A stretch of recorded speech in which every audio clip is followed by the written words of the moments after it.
매일 밤 정확히 새벽 3시 17분 어김없이 들려오는 노크 소리에 저는 잠에서 깨어납니다. 하지만 저를 더 소름 끼치게 만든 건 문틈으로 보이는 시어머니의 기이한 미소였습니다. 처음엔 제가 예민해서 헛것을 본다고 생각했습니다. 그래서 남편 몰래 녹음기와 카메라를 설치했죠. 진실을 밝히기 위해서요. 하지만 증거를 보여주자 제가 세상에서 가장 사랑했던 남편은 제게 소리쳤습니다. 어떻게 우리 엄마를 도청할 생각을 해? 단순한 고부 갈등이 아니었습니다. 이것은 제 남편과 시어머니 두 사람이 저를 상대로 벌이는 끔찍한 심리전이었습니다. 과연 이 이야기의 충격적인 결말은 무엇일까요? 마음 쉼터에서 오늘 들려드릴 이야기 새벽 3시의 노크입니다. 새벽 3시 17분 도시는 깊은 잠에 빠져들고 외로운 가로등 불빛만이 축축한 아스팔트 위로 쓸쓸한 그림자를 드리우고 있었습니다. 강남의 한 고급 주상복합 아파트 19층 서정희는 심장이 터질 듯이 뛰어 잠에서 깨어났습니다. 또다시 지난 일주일 내내 그녀를 괴롭혔던 그 소리. 느리고 집요하며 무언가 계산된 듯한 그 소리였습니다. 똑똑똑 정적 속에서 규칙적으로 빠르지도 느리지도 않게 울리는 세 번의 노크 소리는 마치 보이지 않는 칼날이 되어 이 집의 평화를 가르고 있었습니다. 그녀는 숨을 죽인 채 옆에 누운 남자를 돌아보았습니다. 그녀의 남편 박지훈. 뛰어난 재능으로 모두의 찬사를 받는 건축가인 그는 바깥의 기이한 소리에도 아랑곳하지 않고 아이처럼 깊이 잠들어 있었습니다. 정희는 주먹을 꽉 쥐었습니다. 무력감과 외로움이 파도처럼 밀려왔습니다. 그녀는 조용히 침대에서 내려와 차가운 원목 바닥에 맨발을 디뎠습니다. 한 걸음, 한 걸음, 그녀는 침실 문으로 다가갔습니다. 심장이 탔을 듯한 기분으로 문에 달린 렌즈에 눈을 가져다 대자 소름 끼치도록 익숙한 모습이 나타났습니다. 복도의 희미한 불빛 아래 그녀의 시어머니 김영숙 여사가 서 있었습니다. 은퇴한 교사로 늘 모범적인 모습을 보이던 분이었습니다. 단정한 남색 실크 잠옷에 희끗희끗한 머리를 곱게 빗어 넘겼지만 그 입가에 걸린 미소는 정인의 등골을 서늘하게 만들었습니다. 눈은 전혀 웃고 있지 않은 마치 관객을 향한 듯한 미소였습니다. 시어머니는 문에 아주 가까이 서서 안의 기척을 살피려는 듯 눈을 가늘게 뜨고 있었습니다. 정희는 심호흡을 하며 마음을 가다듬고 문고리를 잡았습니다. 문이 살짝 열리자 그녀는 그 여자와 마주섰습니다. 어머니, 또 무슨 일이세요? 이렇게 늦은 시간에요. 김 여사는 한 걸음 물러서며 기이한 미소를 더욱 짙게 지었습니다. 그녀의 목소리는 깃털처럼 가벼웠지만 침대에 누운 아들이 들을 수 있도록 일부러 크게 말했습니다. 정인아, 이상한 소리가 나서 혹시 무슨 일 있나 보러 왔다. 별일 없는 거지? 일주일 동안 7번째. 같은 시간, 같은 핑계. 이상한 소리라니.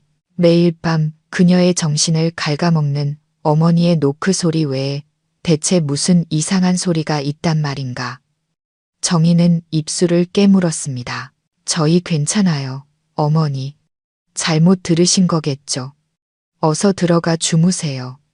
내일 아침 주민센터 체조 교실도 가셔야죠. 하지만 김 여사는 바로 돌아가지 않았습니다. 그녀의 시선은 정인의 어깨 너머로 침실 안을 샅샅이 훑었습니다. 날카로운 그 눈빛에는 숨김없는 감시와 통제의 의도가 담겨 있었습니다. 별다른 이상이 없다는 것을 확인하고 나서야 그녀는 마지못해 고개를 끄덕였습니다. 그래, 별일 없다니 다행이구나. 늙으면 귀만 밝아져서 탈이야. 작은 소리에도 잠을 설치니 원.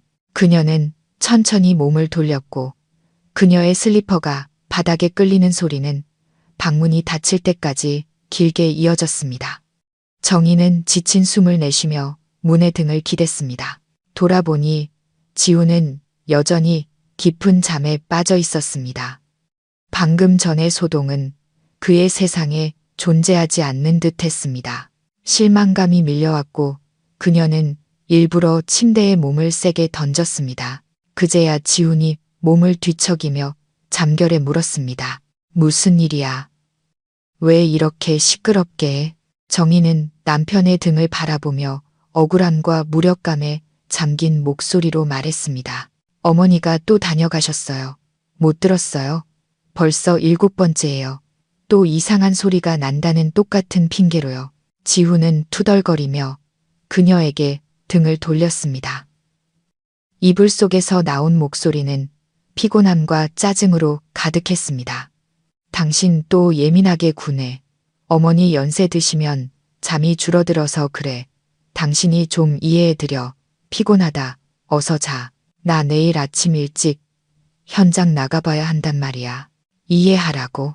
정희는 눈을 감았습니다. 뜨거운 눈물이 더는 참지 못하고 관자놀이를 따라 흘러내렸습니다. 내가 누구를 이해해야 하는 걸까? 매일 밤 심리적인 수법으로 나를 괴롭히는 시어머니를, 아니면 아내의 고통에 눈과 귀를 닫아버린 내 남편을. 그날 밤 그녀는 뜬 눈으로 밤을 새웠습니다. 이 집의 유일한 이상한 소리는 외부가 아닌 그녀의 심장이 부서지는 소리, 그리고 결혼 생활에 균열이 가는 소리였습니다. 결혼이 무서운 것이 아니었습니다. 정말로 무서운 것은 그 결혼 안에서 나 홀로 싸우고 있다는 사실을 깨닫는 순간이었습니다. 다음날 아침 식사는 숨막히는 침묵 속에서 진행되었습니다. 김 여사는 여전히 다정한 어머니 역할을 연기하며 며느리에게 반찬을 집어주고 건강을 위해 많이 먹으라고 당부했습니다. 지우는 어젯밤 일은 없었다는 듯 행동했습니다. 그는 새로운 건축 프로젝트에 대해 신나게 이야기했습니다. 오직 정인만이 말없이 밥을 삼켰습니다. 모든 음식이 모래알처럼 느껴졌습니다. 그녀는 이 집에서 자신이 이들의 위선적인 조화를 깨뜨리는 이방인이라는 것을 알았습니다. 사무실로 향하는 차 안의 공기는 더욱 차가웠습니다. 지우는 운전에만 집중했고 정희는 창밖을 스쳐 지나가는 고층 빌딩들을 멍하니 바라보았습니다. 그의 침묵은 어떤 말다툼보다 더 무서웠습니다. 그것은 그가 이미 어머니의 편에 섰다는 그녀의 불안과 감정은 모두 비이성적인 것이라는 무언의 선언과도 같았습니다. 그때 라디오에서 익숙한 멜로디가 흘러나왔습니다. 3년 전 별이 쏟아지던 대학 기숙사 옥상에서 들었던 노래였습니다. 건축학도였던 지우는 꿈으로 가득 찬 눈으로 그녀의 손을 잡고 떨리는 목소리로 말했었습니다. 정인아, 내 여자친구가 되어줄래?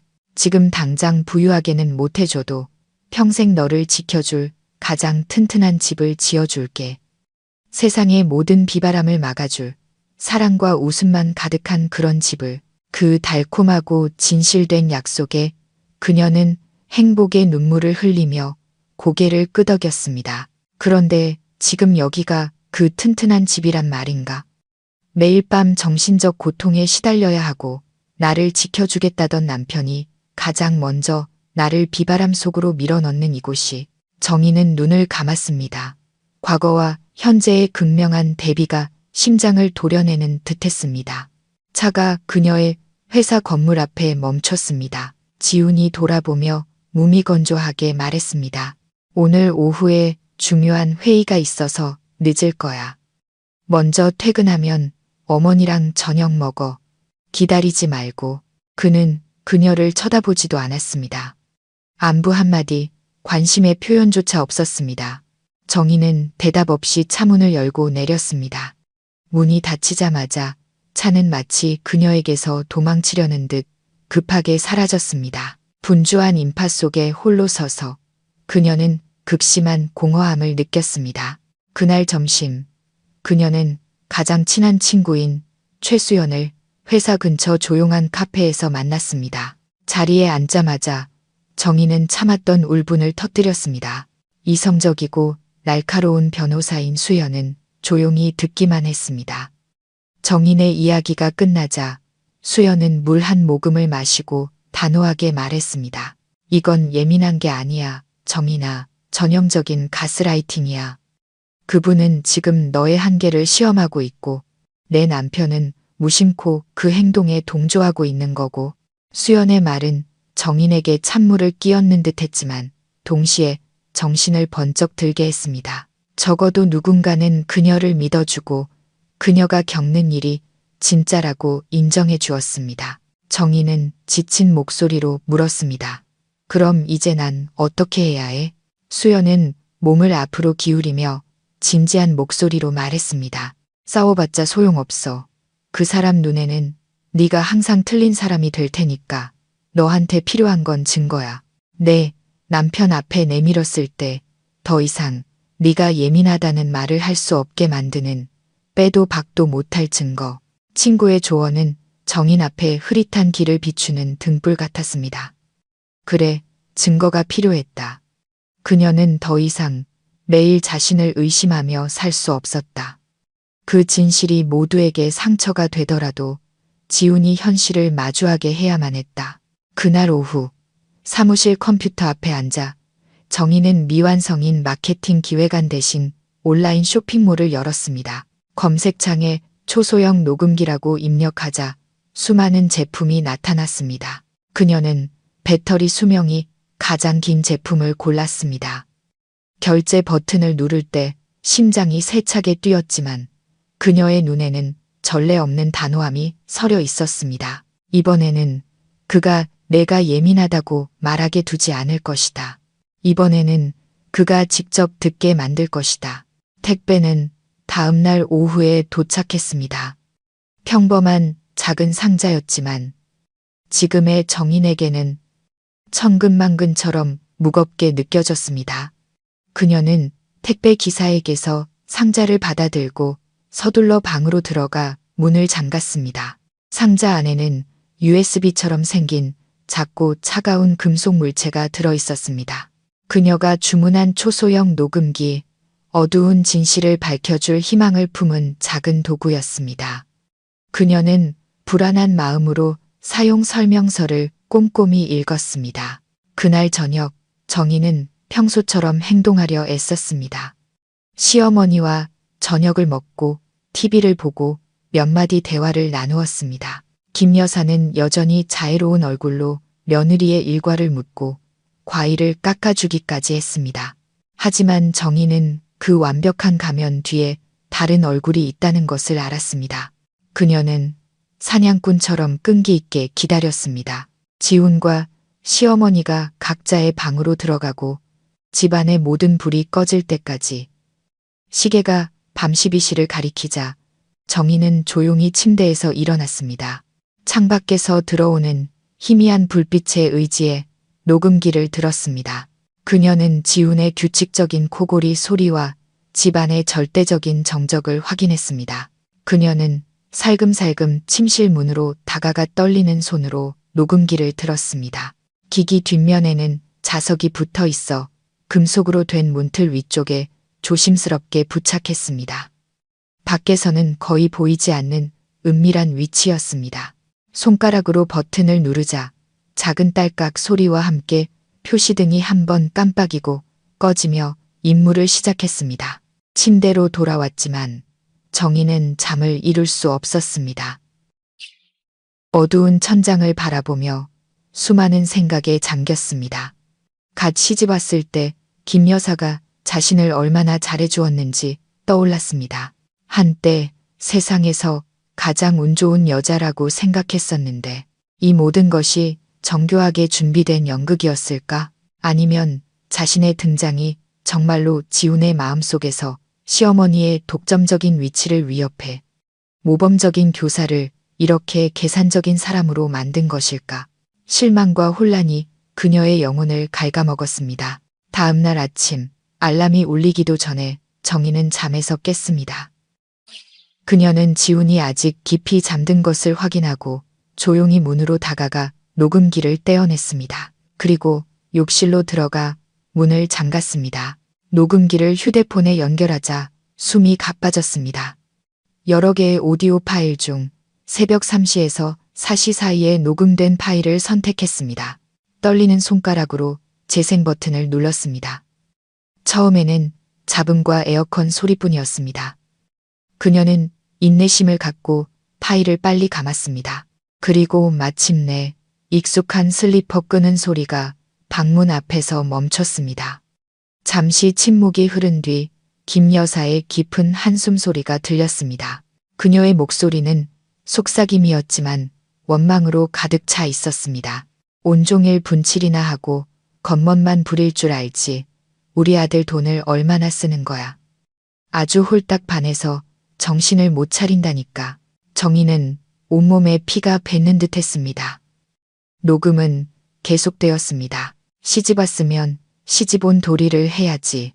옛날에 내가 시어머니 모실 땐 숨소리 한 번 크게 못 냈는데 요즘 것들은 아주 제 세상이야. 내 아들 뺏어가서 말도 안 듣는 놈으로 만들어 놓고. 그리고 마침내 그녀가 기다리던 소리가 들렸습니다. 똑, 똑, 똑. 노크 소리 후 그녀와 시어머니의 짧은 대화, 그리고 그녀의 대답까지 모두 녹음되어 있었습니다. 하지만 가장 끔찍한 것은 그녀가 문을 닫은 뒤에 들려온 김 여사의 마지막 말이었습니다. 슬리퍼 소리가 멀어지기 전 아기의 찬 속삭임, 어디 얼마나 잘 사나 보자. 정희는 녹음 파일을 껐습니다. 휴대폰을 쥔 손가락 마디가 하얗게 질렸습니다. 이것이 그녀가 필요했던 증거였습니다. 그녀의 상상도 예민함도 아니었습니다. 이것은 적나라하고 잔인한 현실이었습니다. 억눌려 왔던 분노가 터져 나왔지만 눈물은 나지 않았습니다. 뼛속까지 시린 냉기만이 느껴졌습니다. 이제 무기는 손에 쥐어졌습니다. 가장 중요한 전투, 한때 온 마음을 다해 사랑했던 남편과의 대면을 할 시간이었습니다. 그날 아침 정희는 천천히 식사를 했습니다. 더 이상 억울하거나 두렵지 않았습니다. 대신 이상할 정도로 차분했습니다. 그녀는 시어머니를 관찰했습니다. 김 여사는 여전히 자애로운 표정으로 아들에게 날씨가 변덕스러우니 외투를 챙기라고 당부했습니다. 그 완벽한 연기는 한때 그녀를 혼란스럽게 했지만 이제는 경멸스러운 위선으로만 보였습니다. 그녀는 김 여사가 아파트 노인정 친구들과 함께 체조 교실에 갈 때까지 기다렸습니다. 거실에 지훈과 단둘이 남게 되자 정희는 심호흡을 하고 남편 앞에 섰습니다. 지훈 씨, 할 얘기가 있어요. 잠깐 앉아줄래요? 아내의 평소와 다른 진지한 모습에 지훈은 놀랐지만 고개를 끄덕이며 소파에 앉았습니다. 정희는 말없이 휴대폰을 꺼내 어젯밤의 녹음 파일을 재생하고 두 사람 사이에 테이블 위에 올려놓았습니다. 조용한 아침 공기 속으로 소리가 퍼지기 시작했습니다. 김 여사의 발소리와 첫 속삭임이 흘러나오자 지훈의 표정이 변하기 시작했습니다. 입가에 걸려있던 미소가 굳어지고 당혹감과 불쾌감이 그 자리를 대신했습니다. 그는 미간을 찌푸리며 휴대폰을 노려보았습니다. 그리고 홀딱 반해서 정신을 못 차린다. 내 아들 뺏어가서 같은 어머니의 날 선 말들이 선명하게 들려오자 그의 얼굴은 불쾌함에서 경악으로 그리고 마침내 창백하게 변해갔습니다. 녹음이 어디 얼마나 잘 사나 보자라는 악독한 말로 끝났을 때 지훈은 여전히 움직이지 않았습니다. 그의 시선은 허공에 고정되어 있었습니다. 무거운 침묵이 방을 덮었습니다. 정희는 기다렸습니다. 사과, 인정, 혹은 최소한의 질문이라도. 하지만 그녀가 받은 것은 상상조차 할 수 없었던 반응이었습니다. 지훈은 갑자기 손을 뻗어 녹음 파일을 껐습니다. 그는 고개를 들어 아내를 보았지만 그 눈에는 동정이 아닌 분노와 실망이 가득했습니다. 그는 믿을 수 없다는 듯 한 글자 한 글자 힘주어 말했습니다. 서정인, 당신 우리 엄마를 녹음했어? 이 집에서 우리 엄마를 도청했단 말이야. 정희는 할 말을 잃었습니다. 녹음의 내용이 아니라 그녀의 행동을 비난하는 남편을 믿을 수 없었습니다. 지훈 씨, 지금 중요한 게 내가 녹음한 사실이에요. 어머니가 하신 말씀은 안 들려요? 지우는 벌떡 일어났습니다. 그는 거실을 서성이며 고뇌와 분노에 찬 표정으로 머리를 헝클었습니다. 그리고 그녀를 향해 소리쳤습니다. 들었어. 하지만 그렇다고 당신이 이런 짓을 해도 돼? 우리 엄마야. 무슨 말씀을 하시든 날 낳아주신 분이라고. 늙은 분 엿들으려고 도청 장치나 설치하고 당신 행동이 너무 지나치다고 생각 안 해. 정인의 심장이 보이지 않는 손에 쥐어 짜이는 듯 아팠습니다. 그녀도 일어서며 분노로 떨리는 목소리로 맞받아쳤습니다. 지나치다고요? 그럼 매일 밤 저를 정신적으로 괴롭히는 건요? 제 등 뒤에서 악담을 퍼붓는 건요? 그건 지나치지 않아요? 언쟁은 폭발했습니다. 분노에 휩싸인 지우는 어머니를 변호할 구실을 찾은 듯 했습니다. 그깟 몇 마디 한 게 뭐 어때서. 연세 드시면 까다로워질 수도 있지. 당신이 며느리고 젊은 사람이니까 좀 너그럽게 넘어갈 수는 없어? 그의 비이성적인 분노는 절정에 달했습니다. 옛날에 우리 아버지가 사업 실패했을 때 어머니가 혼자서 이 집안을 어떻게 일으키셨는지 알아? 당신이 지금 누리는 이 모든 게 어머니의 희생 덕분이란 말이야. 늙은 분이 푸념 몇 마디 한 걸 가지고 이렇게까지 해야겠어. 당신 정말 인간이긴 해. 정희는 그 자리에 얼어붙었습니다. 그녀는 한때 열렬히 사랑했던, 평생을 약속했던 남자를 바라보았습니다. 그의 말은 수천 개의 바늘이 되어 심장을 찔렀습니다. 그녀는 씁쓸한 진실을 깨달았습니다. 이 싸움에서 그녀는 결코 이길 수 없다는 것을. 그녀는 시어머니와 싸우는 것이 아니었습니다. 그녀는 지훈이 짊어진 과거, 그 은혜의 빛과 싸우고 있었습니다. 그는 어머니를 지키는 것이 아니었습니다. 그의 마음속 위대한 어머니의 이미지를, 그 기억을 지키고 있었습니다. 그리고 그 싸움에서 그녀는 영원한 이방인이었습니다. 그녀는 헛웃음을 터뜨렸습니다. 쓰라리고 절망적인 웃음이었습니다. 그 주말, 실패한 대화 이후 초인종이 울렸습니다. 정인이 문을 열자 지훈의 여동생 박지아가 서 있었습니다. 대학 졸업반인 지아는 맑은 미소와 총명한 눈빛을 가진 시댁 식구 중 유일하게 정인을 진심으로 대해주는 사람이었습니다. 언니, 엄마가 만든 약과 좀 가져왔어요. 하지만 집안의 이상한 분위기를 감지하자 그녀의 미소는 금세 사라졌습니다. 지아는 오빠 지훈이 소파에 앉아 건축 잡지를 보고 있지만 눈은 초점이 없는 것을 보았습니다. 정희는 억지 미소를 지으며 그녀를 맞이하고는 말없이 부엌으로 가 접시를 꺼내왔습니다. 평소의 농담도 다정한 몸짓도 없이 차가운 거리감만이 감돌았습니다. 지아는 눈치껏 바로 묻지 않고 오빠 옆에 앉아 학교 이야기를 꺼냈습니다. 지훈은 건성으로 대답했습니다. 그때 김 여사가 침실에서 나왔습니다. 딸을 보자 얼굴이 환해졌지만 정인을 볼 때는 차가운 기운이 스쳤습니다. 그녀는 딸에게 한숨을 쉬며 말했습니다. 지아야, 오빠랑 언니 보러 왔구나. 잘 왔다. 엄마가 요즘 통 기운이 없어서 큰일이다. 그 말은 명백히 지훈을 향한 것이었습니다. 아니나 다를까 그는 즉시 잡지를 내려놓고 걱정스러운 얼굴로 어머니를 보았습니다. 어디 편찮으세요? 이따 병원에 한번 가볼까요? 김 여사는 손을 저으며 정인을 힐끗 쳐다보고 말했습니다. 아니다. 그냥 내가 속이 시끄러워서 그래. 늙으면 다 그렇지 뭐. 거실의 분위기는 더욱 무거워졌습니다. 정인은 자신이 시어머니의 걱정과 남편의 불안을 야기한 죄인이 된 것 같았습니다. 다행히 지훈이 회사에서 급한 전화를 받고 서재로 들어가고 김 여사도 노인정 친구에게 전화한다며 자리를 피했습니다. 거실에는 정인과 지아만 남았습니다. 지아는 주위에 아무도 없는 것을 확인하고 정인에게 다가와 속삭였습니다. 언니, 오빠랑 무슨 일 있었어요? 정인은 지아의 걱정스러운 눈빛에 작은 위안을 느꼈습니다.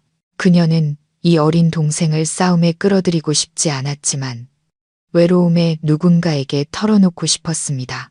아니야, 그냥 작은 오해가 있었어. 어른들은 가끔 문제를 복잡하게 만들잖아. 지아는 입술을 깨물더니 더 작은 목소리로 말했습니다. 혹시 우리 엄마 때문이에요. 죄송해요. 제가 참견할 일은 아니지만 요즘 엄마가 너무 이상해요. 자꾸 유라 언니 얘기를 하세요. 유라 언니는 오빠의 전 여자친구예요. 임유라라는 이름은 정인에게 청천벽력 같았습니다. 언젠가 들어본 적은 있었지만 지우는 자세히 말해준 적이 없었습니다. 그녀는 애써 태연한 척 물었습니다. 그래? 어머니가 그분에 대해 뭐라고 하시는데? 지아는 한숨을 쉬며 말했습니다.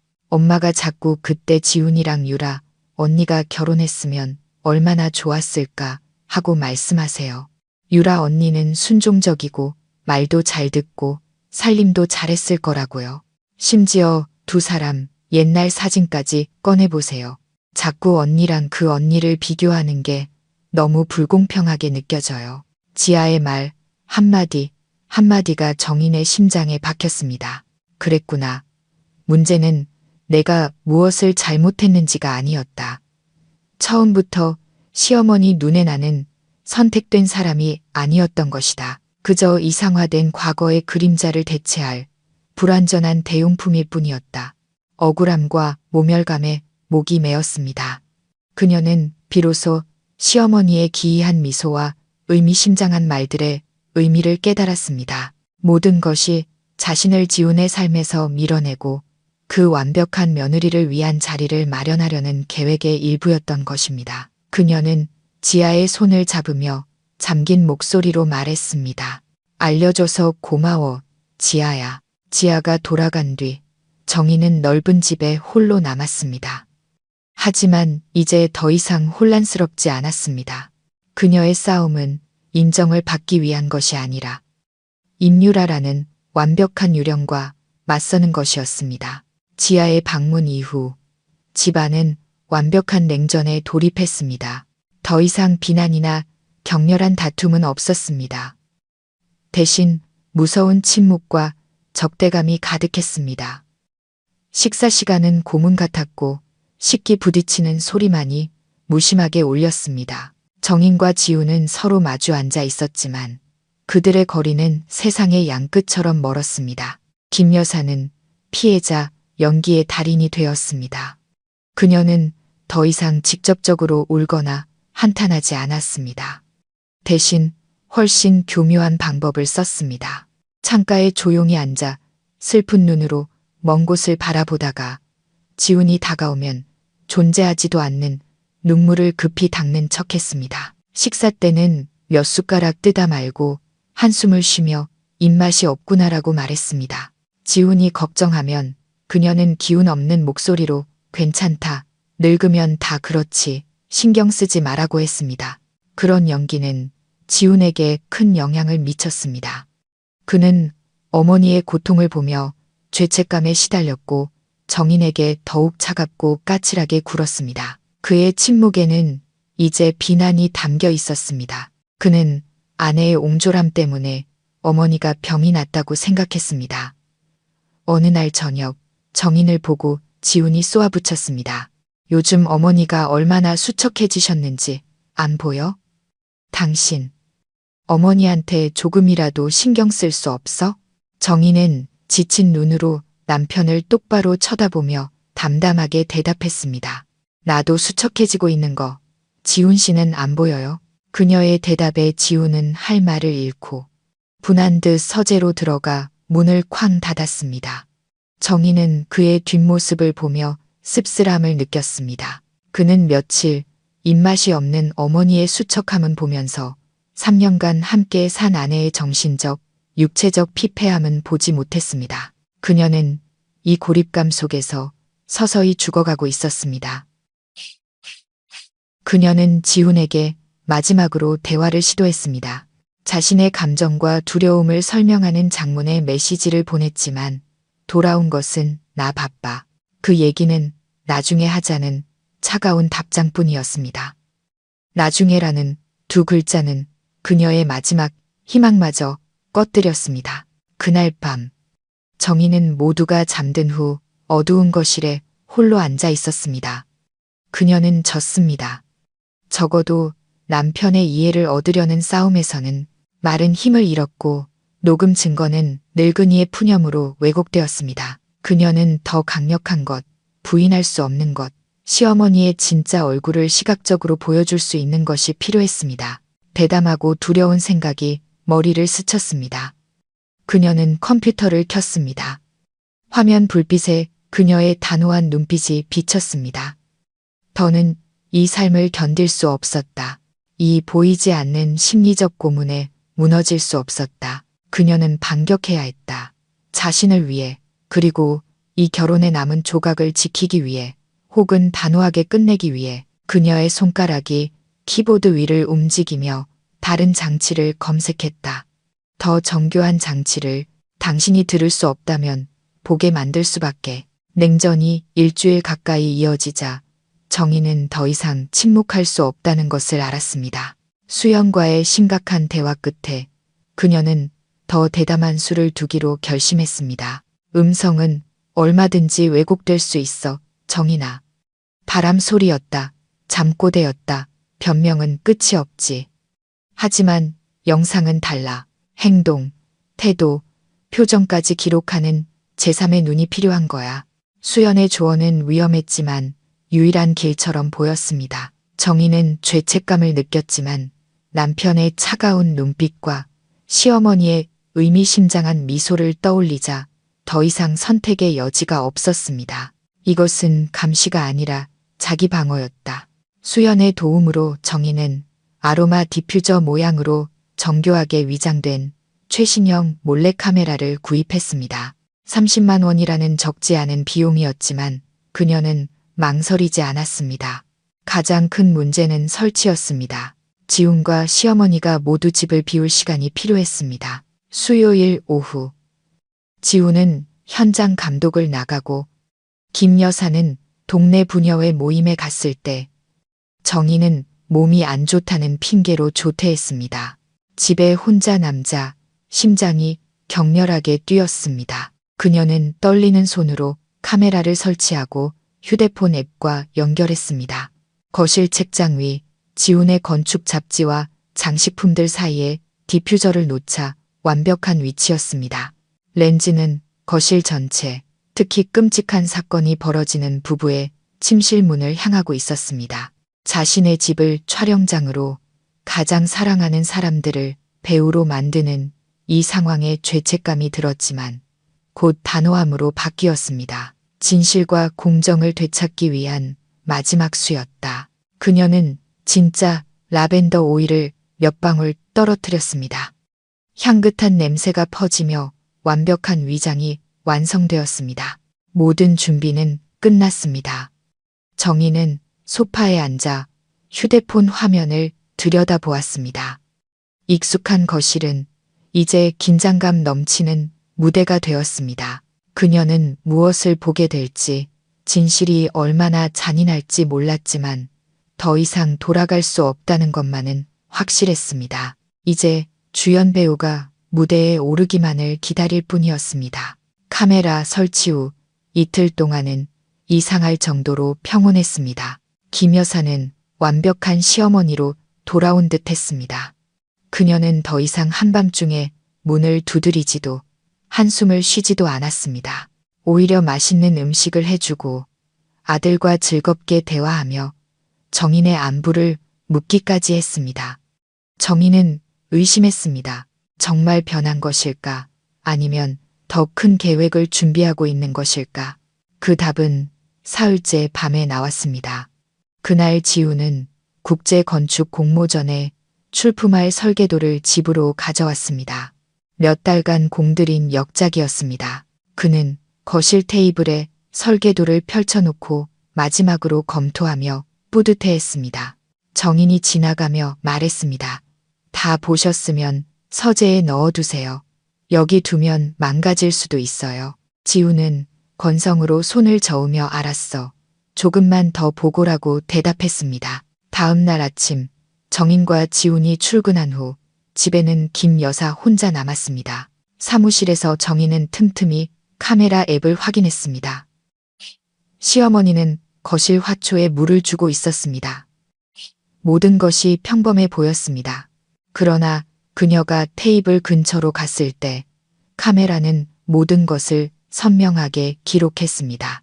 김 여사는 물뿌리개를 들고 설계도 옆을 지나다가 갑자기 부자연스럽게 비틀거리며 물뿌리개를 통째로 쏟아버렸습니다. 물은 정확히 설계도의 중심부로 쏟아졌고 섬세하게 그려진 잉크선들을 순식간에 번지게 만들었습니다.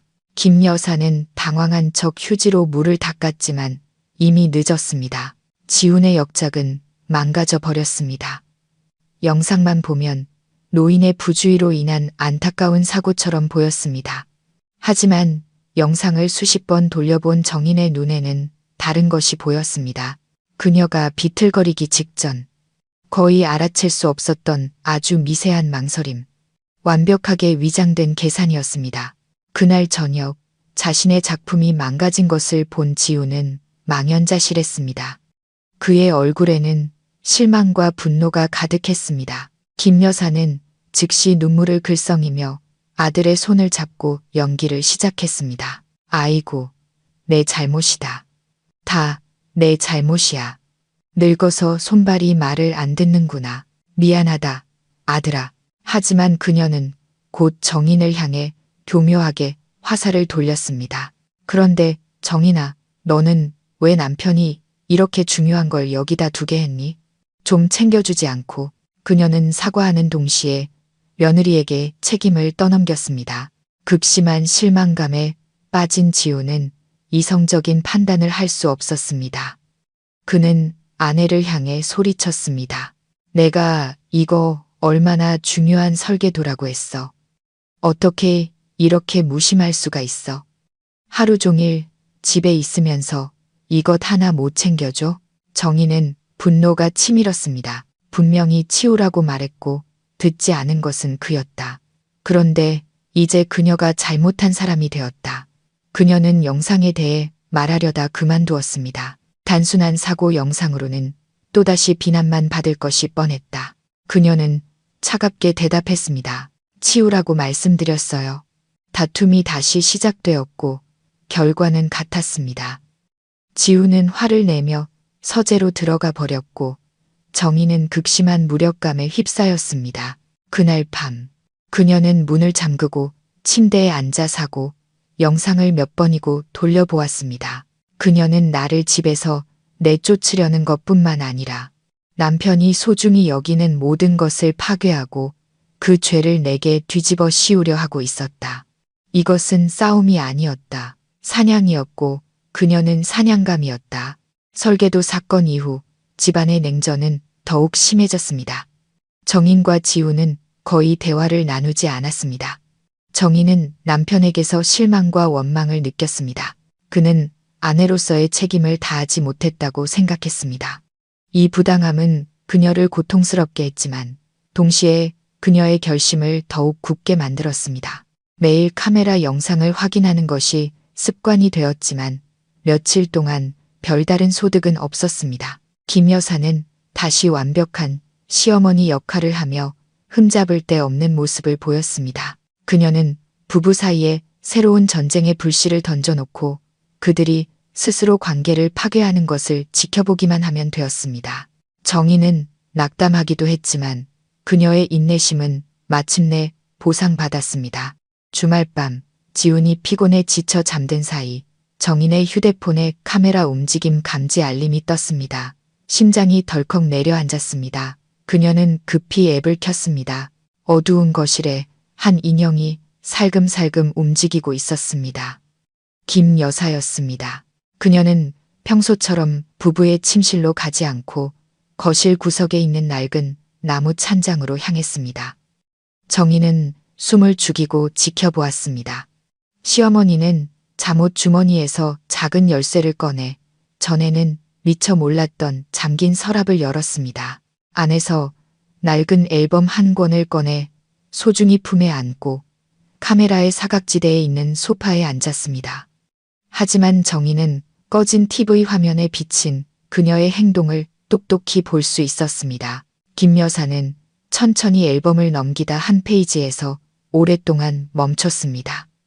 그녀는 손을 들어 사진 표면을 부드럽게 쓰다듬으며 속삭이기 시작했습니다. 고감도 마이크가 장착된 카메라는 그녀의 말을 선명하게 녹음했습니다.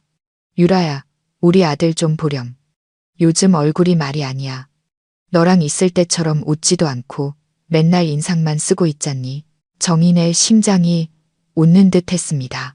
유라, 임유라가 틀림없었다. 김 여사는 사진을 향한 독백을 계속했습니다.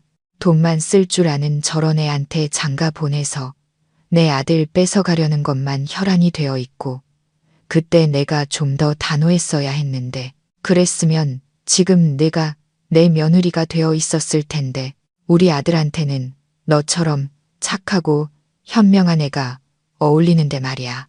그녀는 한숨을 쉬고는 다시 중얼거렸습니다. 그 목소리에는 차가운 계산이 담겨 있었습니다. 하지만 괜찮아. 곧 모든 게 제자리로 돌아올 거야. 우리 아들은 진짜 행복을 찾아야 하니까.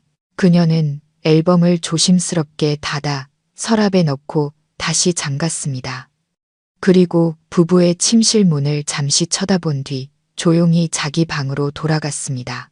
정희는 침대에 앉아 있었습니다. 손에 든 휴대폰이 얼음장처럼 차갑게 느껴졌습니다. 그녀는 영상을 저장했습니다.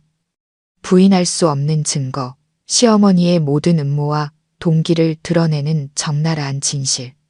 지금 그녀의 감정은 승리자의 환희가 아니었습니다. 뼛속까지 시린 깊은 슬픔이었습니다.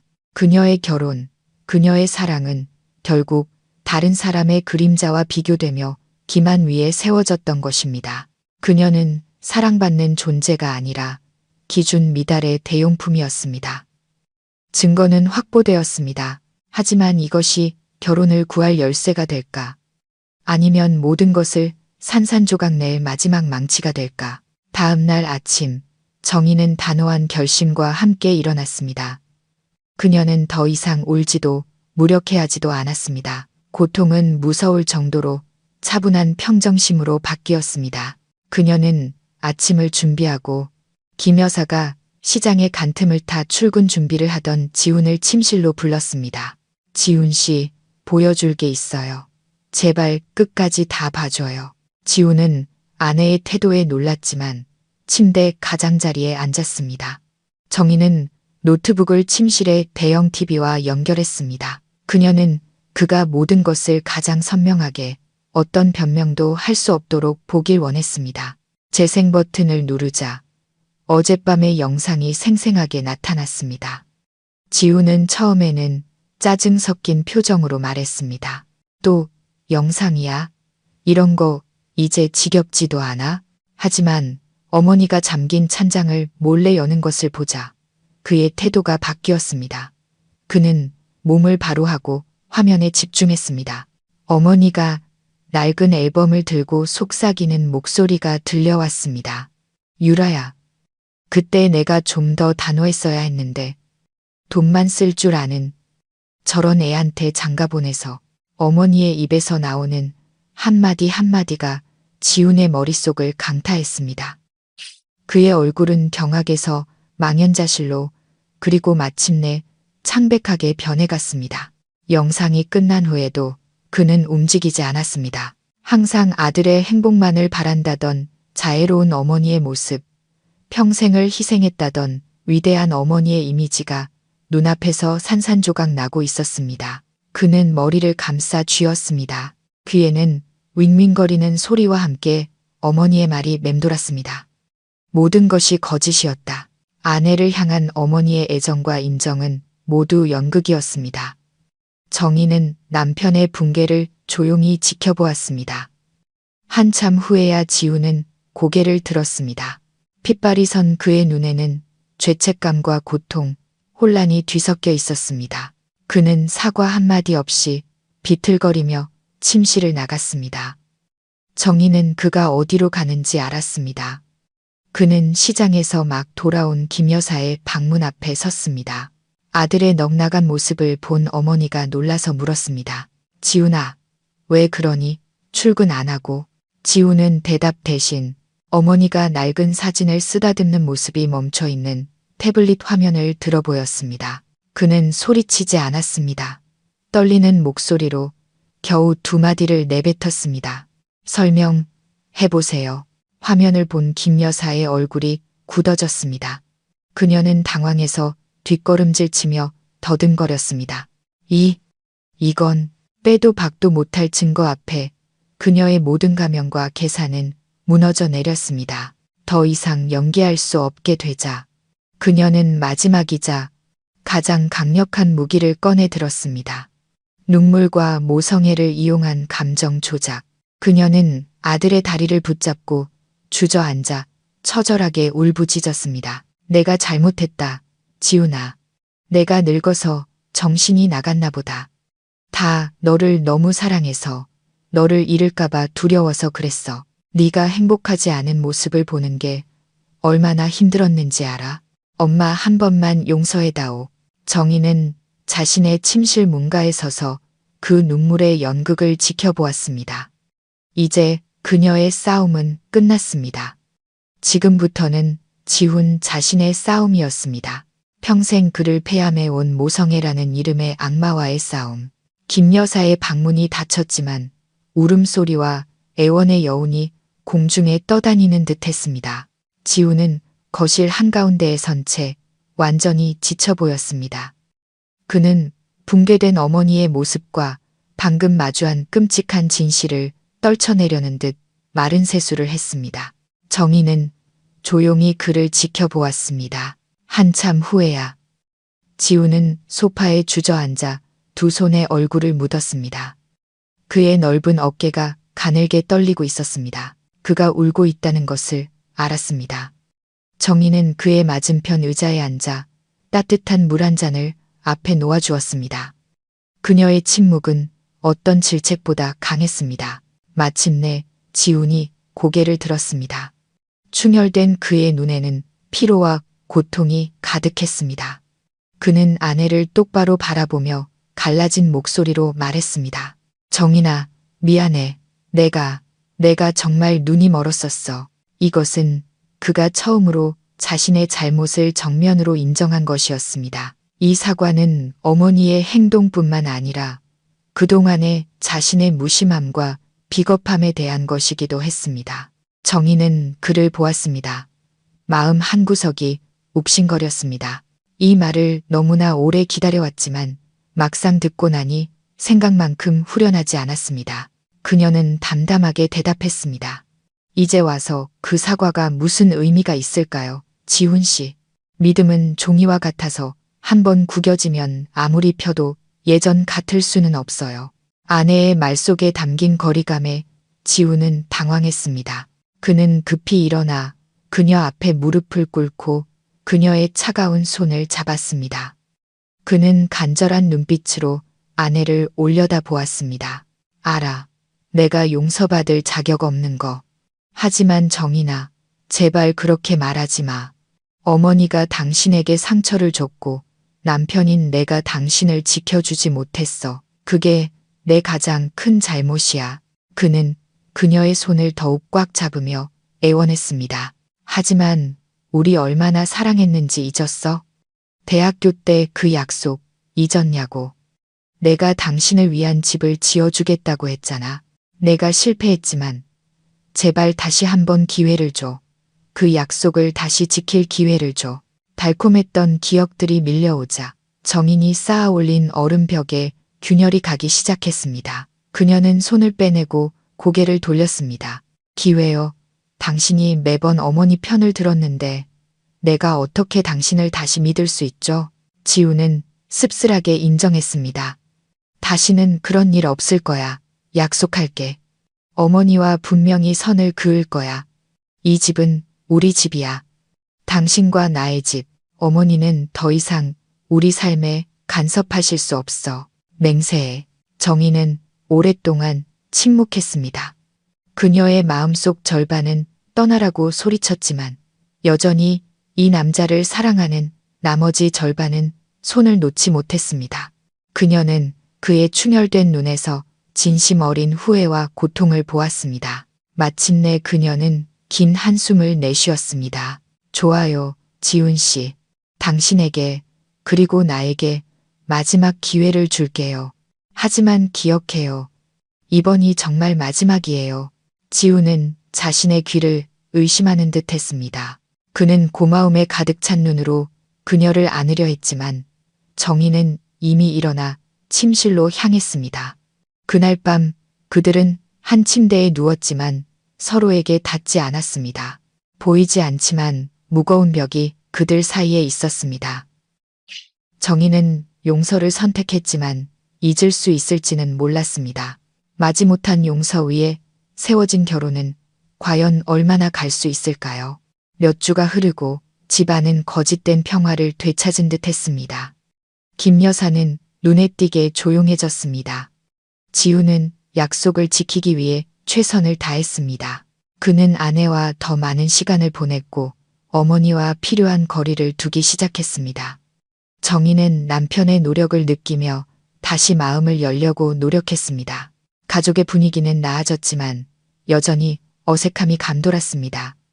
마치 행복한 가족 연극을 하는 배우들처럼 그들은 얇은 얼음 위를 걷고 있었습니다. 최근 들어 정희는 몸의 변화를 느꼈습니다. 오후에는 피곤하고 아침에는 메스꺼움을 느꼈습니다. 생리가 일주일 이상 늦어지자 한 가지 생각이 그녀의 머리를 스쳤습니다. 그녀는 지훈에게 말하지 못했습니다. 퇴근길에 약국에 들러 임신 테스트기를 사서 가방 깊숙이 숨겼습니다. 그날 밤 지훈이 서재에서 일하는 틈을 타 그녀는 조용히 욕실로 들어갔습니다. 거울 앞에 서자 심장이 마구 뛰었습니다. 떨리는 손으로 테스트를 하고 결과를 기다리는 몇 분이 영원처럼 느껴졌습니다. 그녀가 테스트기를 들어 올렸을 때 선명한 두 줄이 나타났습니다. 정희는 망연자실했습니다. 그녀가 임신했다니. 기쁨과 함께 두려움이 밀려왔습니다. 이 아이는 결혼 생활이 가장 위태로운 순간에 찾아왔습니다. 이것이 그들을 묶어줄 끈이 될까? 아니면 얼음을 깨뜨릴 무게가 될까? 그때 문 밖에서 지훈의 목소리가 들렸습니다. 정희나, 안에 있어? 무슨 일이야? 그녀는 놀라 급히 테스트기를 숨기고 문을 열었습니다. 지훈은 걱정스러운 얼굴로 그녀를 보았습니다. 얼굴이 왜 이렇게 창백해? 정희는 말없이 그에게 임신 테스트기를 건넸습니다. 지훈은 어리둥절하게 그것을 받아들고 두 줄을 확인하자 눈이 커졌습니다. 놀라움은 곧 주체할 수 없는 기쁨으로 바뀌었습니다. 그의 얼굴에서 모든 긴장감이 사라지고 오랜만에 보는 진심 어린 행복한 미소가 피어났습니다. 그는 정인을 번쩍 들어 안고 빙글 돌며 아이처럼 외쳤습니다. 세상에, 정인아, 진짜야. 내가 아빠가 된다고. 우리에게 아이가 생겼어. 그는 그녀를 꽉 안으며 감격에 찬 목소리로 말했습니다. 이건 하늘이 우리에게 다시 시작할 기회를 주신 거야. 내가 약속할게. 좋은 아빠, 좋은 남편이 될게. 당신과 우리 아기, 내가 꼭 지켜줄게. 그의 품에 안겨 진심 어린 말을 듣자 정희는 자신도 모르게 울음을 터뜨렸습니다. 서러움과 걱정, 그리고 행복의 눈물이었습니다. 그녀는 잠시 모든 고통과 음모를 잊었습니다. 이 작은 생명이 그들의 집을 덮고 있던 어둠을 걷어낼 한 줄기 빛이 될 것이라 믿기로 했습니다. 아이를 가졌다는 기쁨과 희망은 여름날의 소나기처럼 잠시 긴장을 씻어주었지만 가족의 하늘에 떠있는 먹구름을 완전히 걷어내지는 못했습니다. 정희는 집안의 중심이 되었습니다. 지훈은 그녀를 급진히 보살폈고 그의 눈에는 예비 아빠의 행복이 가득했습니다. 정희는 그 달콤함에 젖어 모든 것이 괜찮아질 것이라고 스스로를 위로했습니다. 하지만 그녀는 몰랐습니다. 집안의 한 구석에서 이 모든 것을 지켜보며 질투와 분노를 키우는 한 사람이 있다는 것을 김 여사는 아들이 며느리 곁을 맴도는 것을 보며 가장 소중한 것을 빼앗기는 기분을 느꼈습니다. 정인의 뱃속 아이는 기쁨이 아니라 자신이 증오하는 여자에게 아들을 태삼해는 족쇄였습니다. 며칠을 고민한 끝에 그녀는 더 이상 가만히 있을 수 없다고 결심했습니다.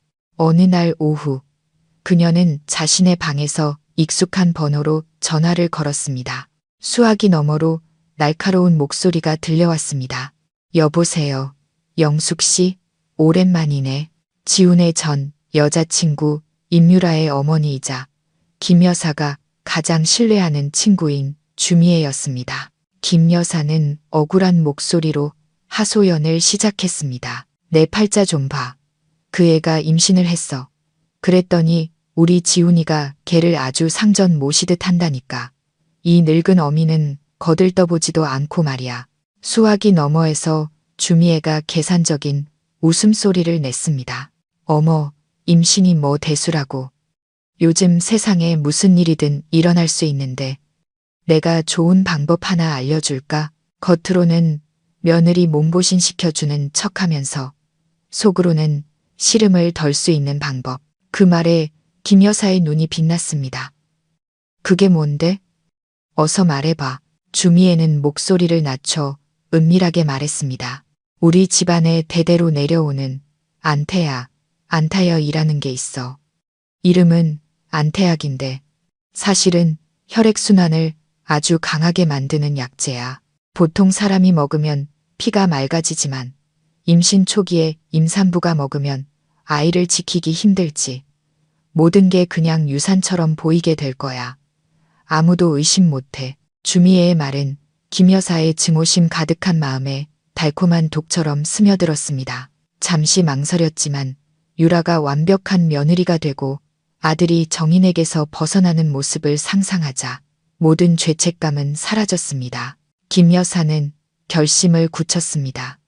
그녀는 아들의 완벽한 행복을 위해 이 일을 하는 것이라고 스스로를 합리화했습니다. 그럼 나 좀 도와줘. 주미애는 만족스럽게 웃으며 말했습니다. 물론이지. 내일 약재 보내줄게. 귀한 약이라고 하고 매일 탕으로 끓여 먹여. 조심스럽게 해야 해. 전화를 끊자 김 여사는 이상한 안도감을 느꼈습니다. 아들의 평생 행복을 위해서라면 이 정도 희생은 감수할 수 있다고 믿었습니다. 며칠 후 그녀에게 작은 소포가 배달되었습니다. 안에는 향기로운 약재가 담겨 있었습니다. 무기는 손에 들어왔고 이제 기회만을 기다리면 되었습니다. 얼마 후 시골 본가에서 열리는 시조부모님의 금혼식에 참석하기 위해 가족들은 기차 여행을 떠났습니다. 지우는 정인을 위해 침대칸을 예약하고 세심하게 그녀를 챙겼습니다. 기차 안의 분위기는 화기애애했습니다. 김 여사는 더없이 자상한 시어머니이자 예비 할머니인 척 연기했습니다. 하지만 정인은 그녀의 과도한 친절 속에서 불안함을 느꼈습니다. 지훈이 자신을 챙길 때마다 시어머니의 눈빛에 스치는 차가운 기운을 보았기 때문입니다. 기차가 절반쯤 달렸을 때 정인은 입덧 때문에 화장실에 가고 싶다고 말했습니다. 그때 김 여사도 바람을 쐬겠다며 일어섰습니다. 정인이 칸과 칸 사이의 연결 통로를 지날 때 그녀는 등 돌리고 통화하는 시어머니를 보았습니다.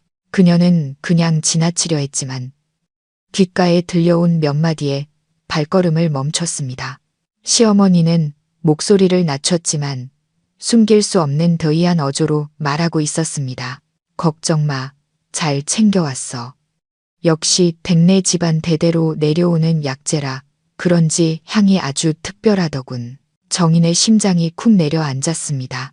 집안 대대로 내려오는 약재라니. 그녀는 구석에 몸을 숨기고 귀를 기울였습니다. 집에 도착하자마자 바로 몸보신 시켜줘야지. 의심 못하게 잘 챙겨줘야지. 우리 지훈이는 순진해서 엄마 말이라면 뭐든 믿으니까.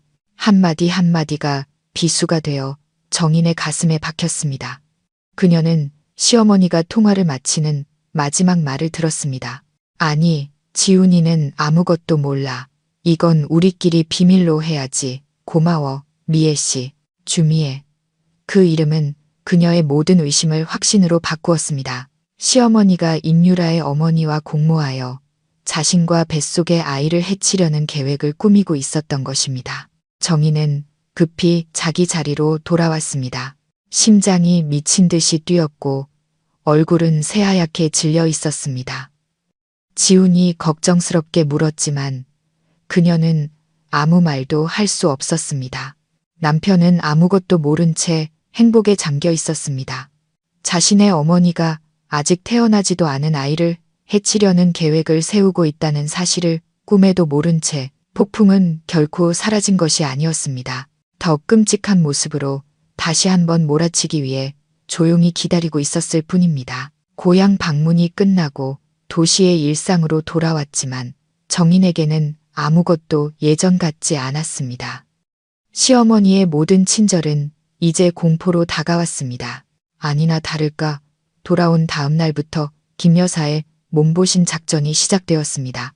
그녀는 이른 아침부터 약재 시장을 돌며 구하기 힘든 약재라며 무언가를 사왔고 점심때가 되자 부엌은 진한 한약 냄새로 가득 찼습니다. 그녀는 짙은 갈색의 탕, 한 그릇을 정인 앞에 놓으며 인자하게 웃었습니다. 정인아, 이게 태아한테 그렇게 좋다는 귀한 약이란다. 내가 아침 내내 정성껏 다렸으니 식기 전에 어서 마시렴. 정인은 김이 모락모락 나는 탕 그릇을 보았습니다. 지우는 어머니 정말 대단하시다. 당신 복 받았네. 이 사랑의 탕약 다 마셔야 해라며 웃었습니다. 복인가 화인가 그녀는 거절할 수 없다는 것을 알았습니다. 그랬다간 까다로운 며느리가 될 뿐이었다. 그녀는 억지 미소를 지으며 숟가락을 들었습니다. 감사합니다. 어머니. 한 숟가락 떠서 입에 넣는 척하고는 갑자기 배를 감싸주며 인상을 찌푸렸습니다. 어머, 속이 좀 안 좋네요. 입덧 때문인가 봐요. 방에 가서 좀 쉬다가 마실게요. 그 핑계로 그녀는 탕 그릇을 들고 방으로 들어왔습니다. 문이 닫히자마자 그녀는 욕실로 직행해 망설임 없이 탕을 변기에 쏟아버리고 물을 여러 번 내렸습니다. 그날부터 시어머니의 탕약을 마시는 것은 매일의 심리전이 되었습니다. 어떤 날은 속이 더부룩하다고, 어떤 날은 간식을 너무 많이 먹었다고 핑계를 대며 몰래 탕을 버려야 했습니다. 화장실 변기에, 부엌 싱크대에, 혹은 침실 베란다 화분에 매일 거짓말을 해야 하는 스트레스에 그녀는 지쳐갔습니다. 지우는 아무것도 눈치채지 못하고 오히려 아내의 태도를 가끔 나무랐습니다. 어머니가 정성껏 다려주시는데 왜 안 마시는 거야? 아기 생각해야지. 그럴 때마다 정희는 절망했습니다. 어떻게 설명해야 할까? 어머니가 손주를 해치려 한다고? 그는 절대 믿지 않을 것이다. 버려지는 탕약만큼 그녀의 인내심도 바닥나고 있었습니다. 정희는 시어머니의 탕약을 한 모금도 마시지 않았지만 극심한 스트레스는 그녀의 건강을 갉아먹고 있었습니다. 일주일이 넘는 심리전 끝에 그녀는 몸에서 심상치 않은 신호를 느끼기 시작했습니다. 단순한 입덧이 아니었습니다. 가끔 아랫배에 가볍지만 날카로운 통증이 느껴졌고 회사에서는 현기증을 느끼기도 했습니다. 뱃속 아이의 안전에 대한 두려움이 커져만 갔습니다. 그녀는 병원에 가야겠다고 결심했지만 문제가 있었습니다.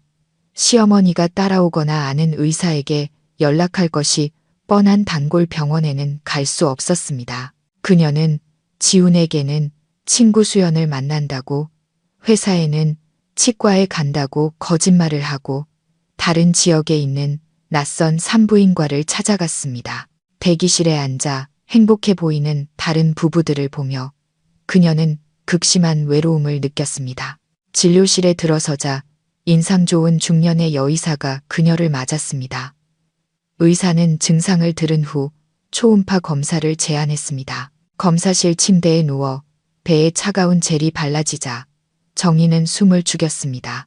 화면에 작은 생명의 모습이 나타났을 때 그녀의 마음은 감동과 불안으로 뒤섞였습니다. 의사는 오랫동안 침묵하며 화면을 살폈고 그 침묵에 정인의 공포는 커져만 갔습니다. 마침내 의사가 입을 열었습니다. 산모님, 태아는 잘 자라고 있지만 두 가지가 좀 걱정되네요. 정인의 심장이 냅는 듯했습니다. 의사는 화면을 가리키며 설명했습니다. 첫째, 아기 심장 박동이 주수에 비해 조금 약합니다. 둘째, 태아 크기도 일주일 정도 작아 보이고요.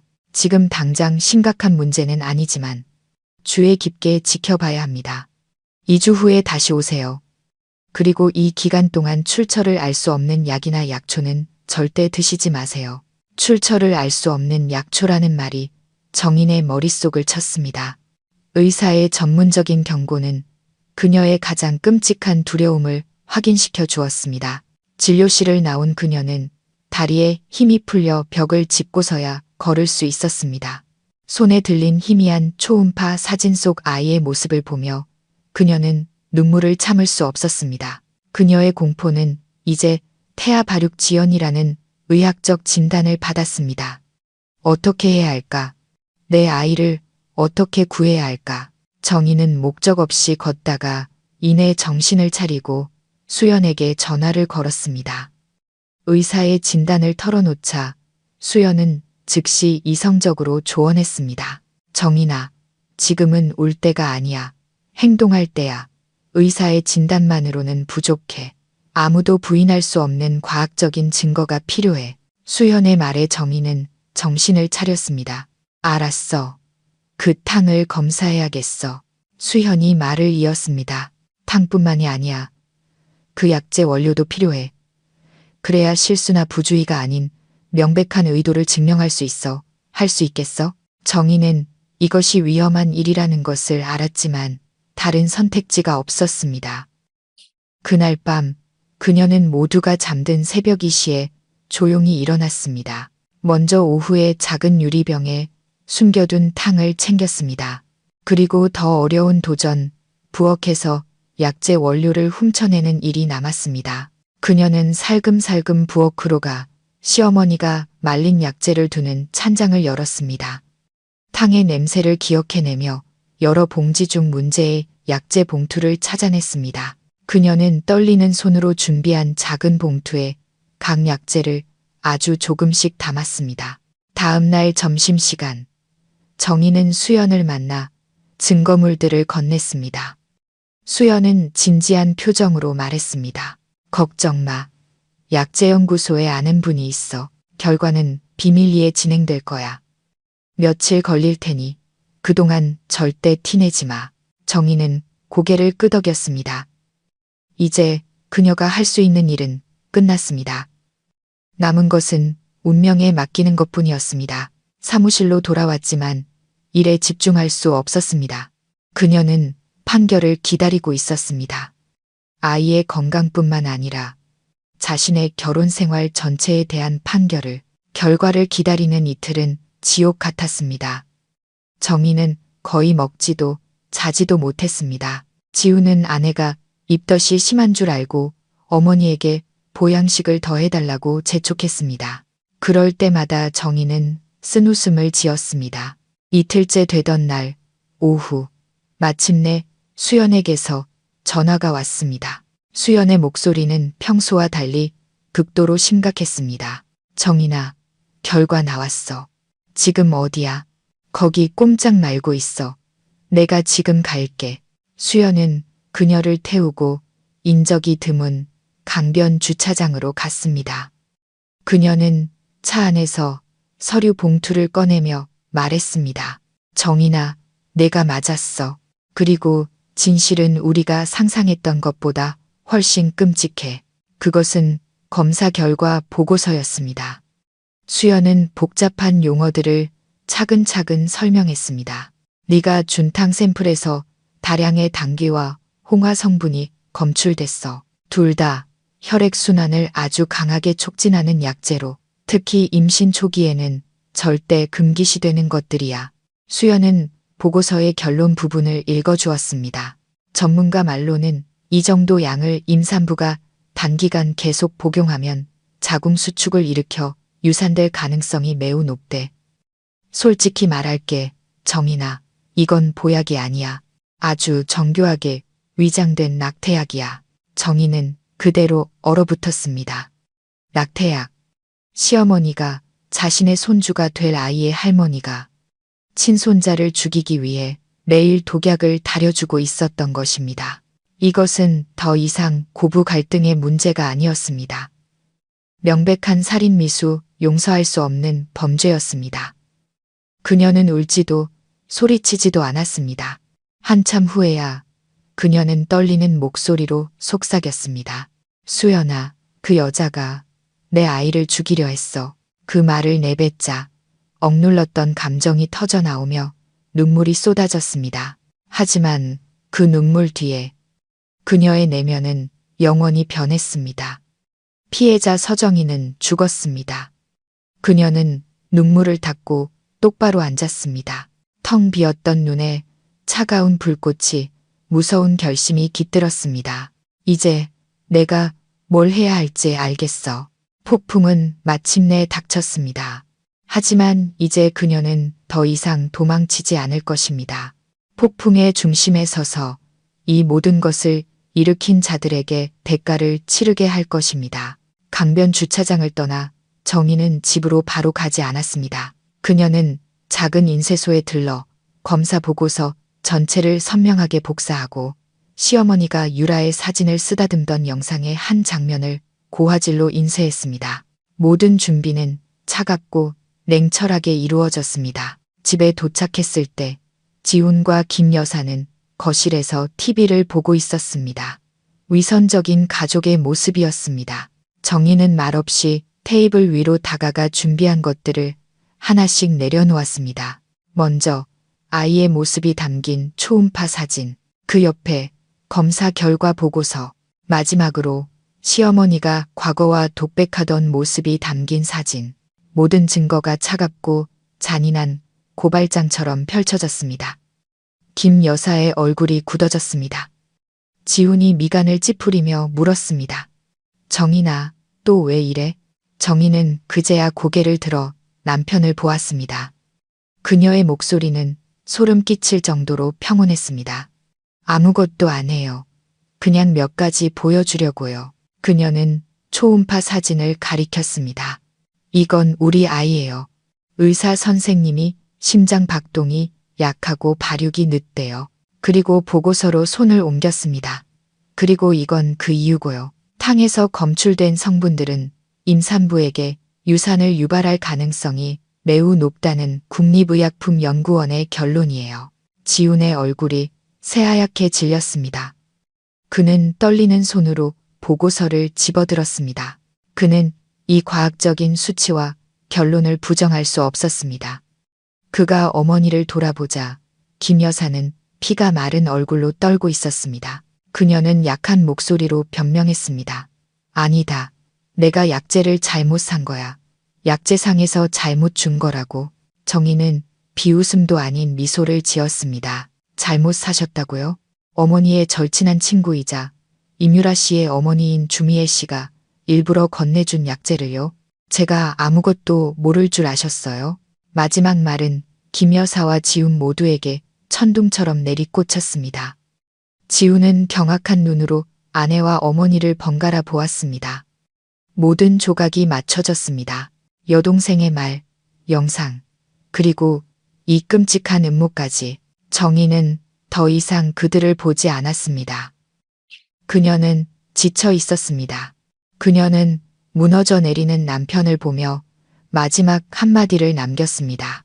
진실을 보여줬어요. 나머지는 당신과 당신 어머니의 문제예요. 그녀는 뒤도 돌아보지 않고 침실로 들어가 문을 닫았습니다. 침실 문이 닫히는 소리는 지훈에게 판결처럼 들렸습니다. 그는 거실 한가운데 어머니의 범죄 증거들이 널려 있는 곳에 서 있었습니다. 과학적인 보고서, 비극적인 초음파 사진, 그리고 유라의 웃는 얼굴, 모든 것이 뒤섞여 그가 알던 세상을 파괴했습니다. 어머니는 여전히 무의미한 변명을 중얼거렸지만 지훈의 귀에는 들리지 않았습니다. 그의 머릿속에는 정인의 텅 빈 눈과 감정 없는 목소리만이 맴돌았습니다. 그 평온함이 어떤 절규보다 더 무섭다는 것을 깨달았습니다. 그것은 이미 죽어버린 마음, 완전히 부서진 믿음의 평온함이었습니다. 그는 자신이 얼마나 눈이 멀었었는지 깨달았습니다. 정인이 고통스러워할 때 그는 그녀가 예민하다고 치부했습니다. 그는 어머니가 만든 거짓된 세상 속에서 자발적으로 눈을 감고 살았습니다. 그는 자조적인 헛웃음을 터뜨렸습니다. 마침내 그는 어머니 앞으로 다가갔습니다. 김 여사는 희망의 빛을 보았지만 지우는 그녀의 손을 부드럽지만 단호하게 뿌리쳤습니다. 그는 소리치지 않았습니다. 죽음 같은 정적 속에서 그가 물었습니다. 왜요? 단 한마디의 질문에 그의 모든 분노와 절망, 배신감이 담겨 있었습니다. 김 여사는 아들의 낯선 태도에 당황했습니다. 눈물과 애원이 더 이상 통하지 않자 그녀는 모든 것을 정인 탓으로 돌리기 시작했습니다. 다 저 애 때문이야. 저 애는 너한테 어울리지 않아. 네가 유라랑 행복하길 바랐을 뿐이야. 그 고백은 지훈의 산산조각, 난 심장에 박히는 마지막 비수였습니다. 그는 깨달았습니다. 어머니의 사랑은 희생이 아니라 소유욕이었다는 것을. 그는 한 걸음 물러서며 둘 사이에 건널 수 없는 거리를 만들었습니다. 어머니의 사랑은 정말 무섭군요. 그는 평생 사랑하고 지켜왔던 여자를 보며 얼음장 같은 목소리로 말했습니다. 오늘부터 저를 아들이라고 부르지 마세요. 어머니는 그럴 자격이 없으십니다. 그 말을 끝으로 그는 뒤도 돌아보지 않고 현관으로 향했습니다. 그는 아내를 마주할 면목이 없었습니다. 그는 이 거짓된 공간에서 벗어나고 싶었습니다. 문을 열고 차가운 도시의 밤속으로 걸어 나갔습니다. 한순간에 과거와 현재, 미래를 모두 잃어버린 남자는 그렇게 사라졌습니다. 문이 닫히고 거실에는 김 여사의 절규만이 홀로 남았습니다. 그 후 며칠 동안 집안은 유령이 나올 듯한 정적에 휩싸였습니다. 지우는 돌아오지 않았습니다. 그는 호텔에 머물며 생각할 시간이 필요하다는 짧은 메시지만을 보내왔습니다. 김 여사는 방에 틀어박혀 식음을 전폐했습니다. 정희는 가끔 들려오는 울음소리에도 아무런 감흥을 느끼지 못했습니다. 다시 병원을 찾아갈 날이 되었습니다. 정희는 혼자 택시를 타고 병원으로 향했습니다. 그녀는 더 이상 두렵거나 불안하지 않았습니다. 끝없는 피로감만이 느껴졌습니다. 의사는 초음파 검사를 한참 동안 진행한 후 무거운 표정으로 진료실로 돌아와 조심스럽게 입을 열었습니다. 산모님, 유감스럽지만 상황이 전혀 나아지지 않았습니다. 태아의 심장 박동은 여전히 미약하고 발육은 거의 멈춘 상태입니다. 이대로 임신을 지속할 경우 아기가 심각한 선천적 기형이나 발달 장애를 안고 태어날 위험이 매우 큽니다. 의사의 말을 듣는 동안 정인의 심장은 쥐어 짜이는 듯 했습니다. 결정은 산모님께 달려있지만 신중하게 생각하셔야 합니다. 진료실을 나와 정인은 공원 벤치에 주저앉았습니다. 눈물은 이미 말라버렸습니다. 그녀는 초음파 사진 속에 작은 생명을 보았습니다. 이 아이를 세상 누구보다 사랑했기에 이기적으로 아이를 붙잡을 수 없었습니다. 불완전한 세상에서 병든 몸으로 고통받게 할 수는 없었습니다. 결정은 이성이 아닌 가장 깊은 모성애에서 비롯되었습니다. 그녀는 지훈에게 전화를 걸었습니다. 지훈 씨, 방금 병원에서 왔어요. 결과가 좋지 않아요. 아이에게 큰 위험이 있대요. 수화기 너머로 그의 거친 숨소리가 들렸습니다. 그녀는 한 글자 한 글자 또렷하게 말했습니다. 저 결심했어요. 다음 주에 수술 받을 거예요. 우리 아이를 이런 상황에서 태어나게 할 수는 없어요. 지우는 전화기 너머에서 미친 듯이 소리쳤습니다. 미쳤어. 서정인, 우리 아이야. 당신 마음대로 할 권리 없어. 처음으로 정희는 그의 분노에 상처를 입지 않았습니다. 그녀는 담담하게 대답했습니다. 내겐 권리가 있어요. 미래의 고통으로부터 내 아이를 지킬 엄마로서의 권리를 행사하는 거예요. 그녀는 그가 더 말하기 전에 전화를 끊었습니다. 잿빛 하늘을 보며 마지막 눈물 한 방울이 뺨을 타고 흘렀습니다. 다시는 만날 수 없는 아이를 향한 작별의 눈물이었습니다. 때로는 가장 큰 사랑이 가장 고통스러운 포기를 의미하기도 했습니다. 그 후 정희는 친정으로 거처를 옮겼습니다. 어머니의 작은 집은 평온과 안전함을 주었습니다. 어머니는 아무것도 묻지 않고 묵묵히 딸을 보살폈습니다. 수술 날짜를 기다리는 동안 정희는 그림자처럼 살았습니다. 어느 비 오는 오후 그녀는 새 노트와 펜을 꺼내 아직 태어나지 않은 아이에게 마지막 편지를 썼습니다. 아직 태어나지 못한 나의 천사에게 네가 이 글을 읽을 수 없다는 걸 알지만 엄마는 너에게 꼭 말해주고 싶었어. 너의 존재는 엄마의 어두운 삶의 가장 큰 행복이자 희망이었단다. 엄마는 너를 만날 날을 손꼽아 기다렸어. 너의 첫 태동을 느끼고 너의 힘찬 심장 소리를 듣고 너를 품에 안고 얼마나 사랑하는지 말해주고 싶었어. 하지만 아가야, 이 세상은 너무나 가혹하구나. 엄마는 너에게 온전한 가정을 줄 수도 세상의 악의로부터 너를 지켜줄 수도 없었어. 미안하다, 내 아가. 엄마가 이런 결정을 내린 건 너를 사랑하지 않아서가 아니야. 너를 내 목숨보다 더 사랑하기에 아픈 몸으로 고통받게 할 수 없었어. 평생 천사로 남게 해주고 싶었단다. 부디 엄마를 용서해줘. 어디에 있든 너를 지극히 사랑한 엄마가 있었다는 걸 기억해줘. 안녕, 나의 천사. 그녀는 편지를 접어 첫 초음파 사진과 함께 작은 나무 상자에 넣었습니다. 내일이면 그녀의 몸과 영혼의 일부가 영원히 사라질 것입니다. 하지만 이것이 그녀가 해야 할 일이었습니다. 잿더미에서 다시 태어나기 위해 때로는 가장 고통스러운 불길을 통과해야만 했습니다. 수술 후 정희는 친정에서 몸을 추스르며 이혼 서류를 준비했습니다.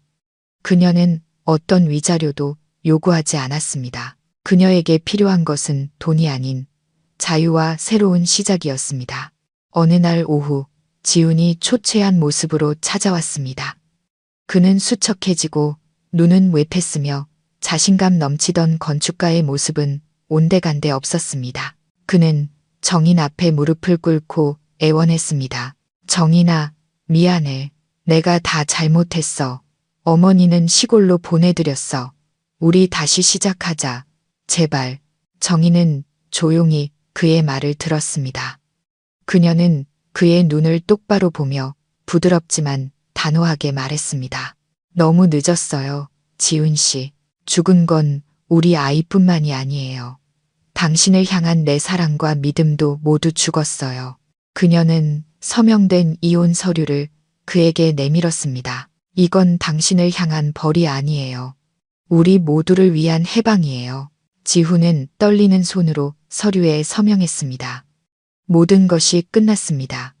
그가 떠난 후 정희는 두 개의 서명이 나란히 있는 이혼 서류를 내려다보았습니다. 기쁨도 슬픔도 아닌 텅 빈 공허함, 그리고 그 뒤에 찾아온 가벼운 자유. 전쟁은 끝났고 이제 다시 살아가는 법을 배울 시간이었습니다. 지훈은 호텔 방에 자신을 가두고 술과 자책으로 나날을 보냈습니다. 어머니의 전화는 받지 않았습니다. 그의 침묵은 그가 어머니에게 내릴 수 있는 가장 잔인한 벌이었습니다. 견디다 못한 김 여사는 아들의 건축 사무소로 찾아갔지만 그는 비서를 통해 면회를 거절했습니다. 아들에게 버림받은 그녀는 절망 속에서 유일한 동맹이었던 주미애에게 전화했지만 돌아온 것은 댁내 집안일은 알아서 해결하세요라는 차가운 대답뿐이었습니다. 그제야 그녀는 자신이 이용당했다는 사실을 깨달았습니다. 그날 밤 김 여사는 텅 빈 집에 홀로 앉아 자신이 평생을 바쳐 쌓아 올린 모든 것을 잃었다는 사실을 깨달았습니다. 1년 후 서울에서 수백 킬로미터 떨어진 항구 도시 부산. 서정희는 새로운 프로젝트의 마케팅 전략을 발표하고 있었습니다. 짧게 자른 머리, 세련된 정장, 자신감 넘치는 눈빛. 1년 전의 고통스러운 모습은 찾아볼 수 없었습니다. 이혼 후 그녀는 자원에서 낯선 도시로 발령받았고 새로운 삶은 그녀의 상처를 치유하는 최고의 약이 되었습니다. 주말에는 해변에서 요가를 하고 도의 공방에서 흙을 빚으며 새로운 창조의 기쁨을 느꼈습니다. 그녀는 심리 상담을 통해 과거의 상처들을 과학적으로 마주하고 정리했습니다. 그녀는 용서하는 법을 배웠습니다. 남을 위해서가 아니라 자신의 마음의 평화를 위해서. 어느 날 저녁 친구들과 즐겁게 저녁 식사를 하던 중 낯선 주소로부터 이메일 한 통을 받았습니다. 제목은 늦은 사과. 보낸 사람은 박지훈이었습니다. 1년 만에 연락이었습니다. 그녀는 잠시 흔들렸지만 이내 평정을 되찾고 이메일을 바로 열지 않았습니다. 과거가 문을 두드렸지만 이제 문을 열지 말지는 그녀의 선택이었습니다. 그날 밤 집에 돌아온 정희는 고민 끝에 이메일을 열었습니다. 그것은 구차한 변명이나 애원이 아니었습니다. 고통스러울 정도로 진솔한 고백과 후회가 담긴 긴 편지였습니다. 정인, 지난 1년 동안 단 하루도 자책하지 않은 날이 없었어. 나는 어머니의 범죄에 침묵으로 동조한 비겁한 공범자였어. 왜 내가 당신의 고통을 보지 못했을까? 답은 부끄럽게도 나의 이기심 때문이었어. 나는 어머니가 만든 평화로운 거짓의 세계가 깨지는 것이 두려웠어. 그리고 나의 비겁함이 모든 것을 망쳤지. 그는 이혼 후 모든 것을 파헤쳤다고 썼습니다. 그는 이뮤라를 찾아갔고 그녀는 결국 모든 계획을 실토했습니다. 유라의 어머니 주미애가 의도적으로 김 여사에게 접근해 정인에 대한 부정적인 생각을 심고 작은 갈등을 부풀려 과거의 완벽한 며느리에 대한 집착을 자극했다는 것이었습니다. 유라도 처음에는 반대했지만 이혼 후 자신의 삶이 뜻대로 풀리지 않자 어머니의 계획에 동참했다고 했습니다. 그 독초 꾸러미까지 모든 것이 치밀하게 계획된 것이었습니다. 정희는 편지를 읽으며 심장이 철렁했습니다. 그녀의 모든 의심이 사실이었습니다. 그녀는 혼자가 아니었습니다. 거대한 음모에 맞서 홀로 싸우고 있었던 것입니다. 지우는 편지를 이어나갔습니다. 나는 어머니를 추궁했어. 이번에는 부인하지 못하시더군. 자신의 이기심과 질투, 그리고 남에게 이용당한 어리석음까지 모두 인정하셨어. 나는 어머니를 시골로 보내드렸고 다시는 내 삶에 관여하지 말라고 했어. 정인, 내가 이 이야기를 하는 건 동정을 구하기 위함이 아니야. 당신은 잔인한 음모의 희생자였고 가장 큰 잘못은 당신을 지키지 못한 나에게 있다는 걸 알려주고 싶었을 뿐이야. 미안해. 너무 늦고 무의미하지만 진심으로 미안해. 정희는 더 이상 읽을 필요가 없었습니다. 그녀는 자신이 원했던 것, 자신의 고통이 진짜였고 싸움이 부당하지 않았다는 인정을 받았습니다. 눈물 한 방울이 흘렀지만 고통이 아닌 해방의 눈물이었습니다. 과거는 마침내 제 이름을 찾았고 모든 것이 명확해진 순간 비로소 과거를 온전히 놓아줄 수 있었습니다. 정희는 편지의 나머지 부분을 읽었습니다. 거기에는 더 깊고 충격적인 진실이 숨어 있었습니다. 지우는 주미애의 가족 사업이 파산 직전에 몰려 있었다는 사실을 알아냈다고 썼습니다. 주미애 씨가 우리 어머니에게 접근한 건 우정 때문이 아니었어. 그들은 나를 사위로 삼아 내 인맥과 재력을 이용해 그들의 회사를 살리려 했던 거야. 우리 어머니의 당신에 대한 증오는 그들에게 완벽한 도구였지. 어머니는 아들의 행복을 위해 싸운다고 생각했지만 사실은 훨씬 더 큰 탐욕의 게임에서 장기말에 불과했어. 정희는 완전히 할 말을 잃었습니다. 그녀가 증오했던 시어머니 김 여사는 결국 더 교활하고 잔인한 자에게 이용당한 또 다른 피해자였던 것입니다. 한 가족의 비극이 추악한 사업적 음모에서 시작되었다니 지우는 편지를 끝맺었습니다. 이 비극은 어머니의 잘못된 사랑, 끝없는 탐욕, 그리고 나의 비겁함이 합쳐져 만들어진 결과물이야. 우리 모두에게 책임이 있어. 진실이 모든 것을 해결해 주지는 않겠지만 적어도 왜 모든 것이 이렇게 망가졌는지 이해하게는 해주겠지. 정희는 노트북을 덮었습니다. 마음속의 분노와 증오는 완전히 사라졌습니다. 그 자리에는 이 이야기 속 모든 인물에 대한 깊은 연민만이 남았습니다. 다음 날 아침, 정희는 지난 1년 중 가장 평온한 잠에서 깨어났습니다. 그녀는 창가에 앉아 비극 속 인물들을 생각했습니다. 김 여사는 통제를 얻었지만 아들의 사랑과 존경을 잃었습니다. 주미애는 탐욕의 대가를 언젠가 치를 것입니다. 그리고 지우는 평생을 후회와 자책 속에서 살아갈 것입니다. 그녀는 깨달았습니다. 증오를 품는 것은 남에게 던지기 위해 뜨거운 석탄을 손에 쥐고 있는 것과 같다는 것을, 결국 가장 먼저 데이는 것은 자기 자신이라는 것을. 그녀는 과거를 완전히 끝낼 준비가 되었습니다. 그녀는 컴퓨터를 켜고 지훈의 이메일에 답장을 썼습니다. 수많은 하고 싶은 말이 있었지만 모두 지우고 단 한 줄만 남겼습니다. 모든 진실을 알려줘서 고마워요. 다 지난 일이니 부디 평안하세요. 원망도 거짓된 희망도 없이 오직 수용과 진심 어린 축복만이 담겨 있었습니다. 그녀는 이메일을 보내고 지훈과의 모든 대화 기록을 영구히 삭제했습니다. 그녀는 발코니로 나가 아침의 신선한 공기를 깊이 들이마셨습니다. 과거는 봉인되었습니다. 이제 그녀의 길은 오직 앞을 향해 있었습니다. 빛과 평화가 기다리는 곳으로. 6개월 후 부산의 가을 아침, 정희는 발코니에서 새로 심은 난초에 물을 주고 있었습니다. 평온하고 자유로운 아름다움이 그녀에게서 풍겨 나왔습니다. 그때 전화벨이 울렸습니다. 박지하였습니다. 이혼 후에도 그녀는 이 착한 신우이와는 연락을 유지하고 있었습니다. 언니, 잘 지내시죠? 드릴 말씀이 있어서요. 저희 엄마 몇 달 전에 가벼운 뇌졸중으로 쓰러지셨어요. 지금은 몸이 많이 약해지셨어요. 정희는 조용히 들었습니다. 지아가 한숨을 쉬며 말을 이었습니다. 오빠가 엄마를 집으로 모셔서 돌보고 있어요. 그날 이후로 오빠는 완전히 다른 사람이 됐어요. 친구도 안 만나고 일 끝나면 곧장 집으로 와서 엄마를 돌봐요. 효도하는 게 아니라 스스로를 벌주고 있는 것 같아요. 정희는 그 광경을 상상할 수 있었습니다. 족쇄보다 더 무거운 속박. 지우는 마침내 가장 고통스러운 방식으로 은혜의 빚을 갚고 있었습니다.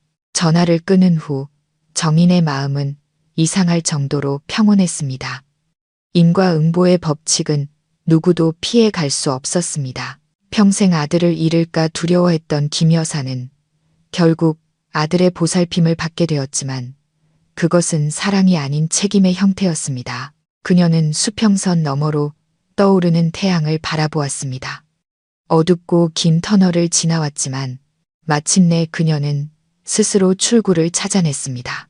행복은 폭풍우를 만나지 않는 것이 아니라 폭풍우가 지나간 뒤에도 마음의 평화를 찾는 것이라는 걸 깨달았습니다. 정인의 입가에 부드럽고 진실된 미소가 피어났습니다. 그녀는 눈을 감고 두 팔을 벌려 새로운 아침의 햇살을, 그리고 자신을 기다리는 새로운 삶을 맞이했습니다. 마침내 새벽이 밝아오고 있었습니다.